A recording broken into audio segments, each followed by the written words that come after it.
Let's think about bees in a hive. They go out every day when the temperature's high enough. They're not like other farm animals.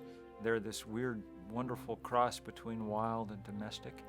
And they head out into the open world, and they come back, as it were, with reports about that world, what it's like miles away. So one little bee yard someplace is a kind of hub for understanding a whole huge swath of territory, understanding whether it's being farmed well or treated as a kind of monoculture, whether it's being saturated in pesticides or whether it's producing a wide, beautiful variety of flowers of all kinds. There are sort of accomplices in figuring out how healthy and together our landscapes really are. One of the reasons I like being out with bees is that you do sort of slow down and enter their world a little bit.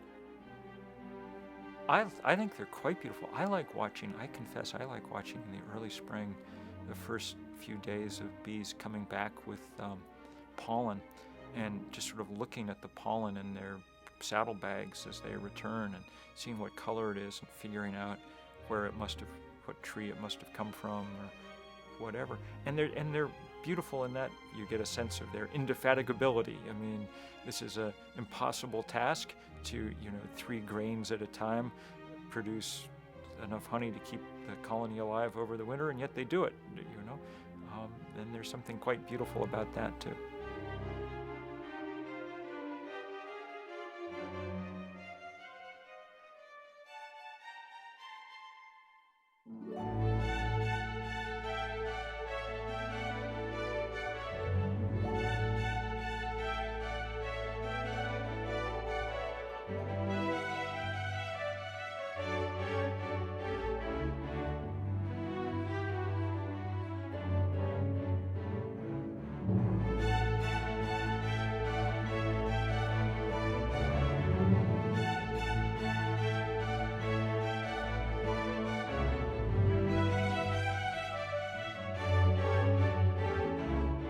I think most beekeepers are fascinated by bees themselves.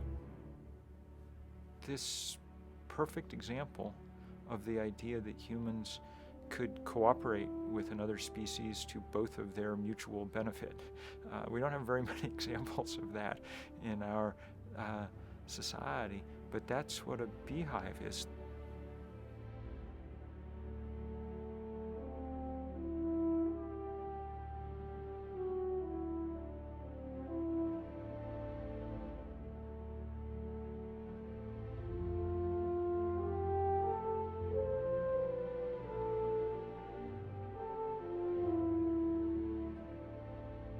I mean, honeybees are like everything else on our planet, under all kinds of duress. I mean, the world that we jointly inhabit is changing with enormous speed. So none of the patterns that any of us are used to exist in the same way anymore. Bees are under threat because landscapes keep changing. We get better at everything we do and take more cuttings of hay, we leave less time for clover to just sit there in the field. Life's speeding up for them just like it is for us, and really neither of us are coping very well with the results, I think. So, what we can do to help bees is exactly the same thing we can do to help ourselves. Try to slow down the pace of change in the world around us. Human societies aren't going to be able to cope with rapid climate change, and neither can most animal societies, bees included. Human societies can't cope with turning everything into a monoculture, neither can bees.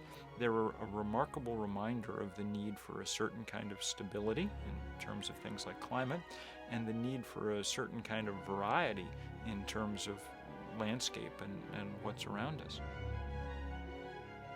We need to be making, at this point in our society, some wise decisions about the years ahead. And so we need to be using some of that same focused and determined decision-making that bees have successfully employed over a great many millennia.